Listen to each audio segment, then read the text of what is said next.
Subscribe now and press the bell icon. Never. VIP Music present.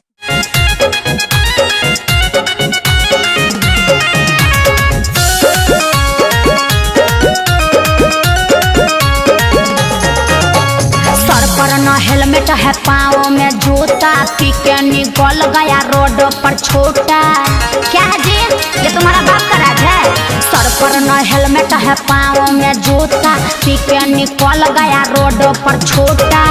का जी कुछ समझ में नहीं आता है? न हेलमेट पहने हो, न जूता, आ चार चार गो लोड हो।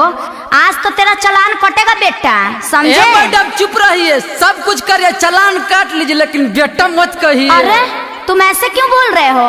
दारू भी पिए हो क्या? रुको रुको, मुंह में डाल के चेक करते हैं। आओ इधर आओ। किया इसे मुंह में धारा के थारा मीटर मैडम नाप कीजिए।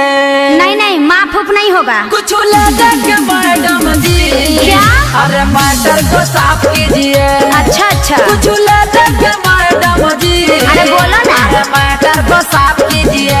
नहीं नहीं, ये सब नहीं चलेगा, चालान तो कटेगा ही तुम्हारा, थाना भी चलना पड़ेगा।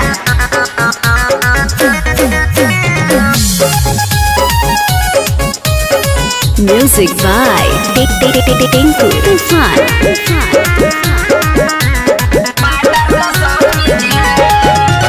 लोडिंग है चाप के पिए हो दारू, मिलेगा ना बेल जेल जाओगे चारो।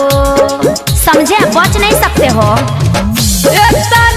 गलती के सजा दे रहे हैं। कामे ऐसा किए हो? हम क्या तेरे बाके अपने मजा ले रहे हैं। अरे अरे, हम क्या मजा ले रहे हैं जी? आपका घोड़ा पकड़ के मांगी माफी, मैडम जी माफ कीजिए। अरे अरे अरे, क्या कर रहे हो? पाप चढ़ाओगे क्या? गोड़ पकड़ रहे हो? चलो दूर रह के बात करो। कुछ ले के मैडम जी। का? अरे मैटर को साफ कीजिए। वो सब नहीं होता है। कुछ ले के मैडम जी। का? अरे मैटर को साफ कीजिए। मैडम क्या है? हमको छोड़ दीजिए, हमको कहीं अर्जेंट जाना है मैडम, प्लीज। अर्जेंट अपरजेंट हम वो सब नहीं जानते हैं, चालान कटेगा तो कटेगा।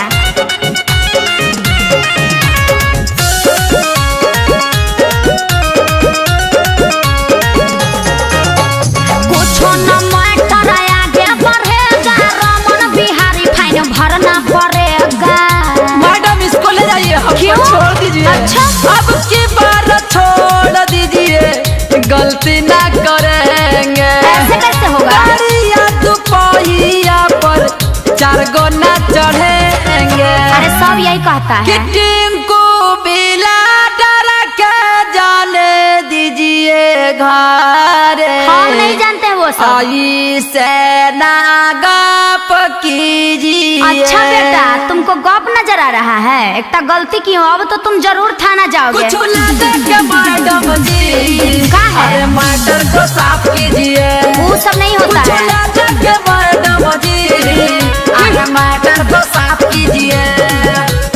ये मैडम ये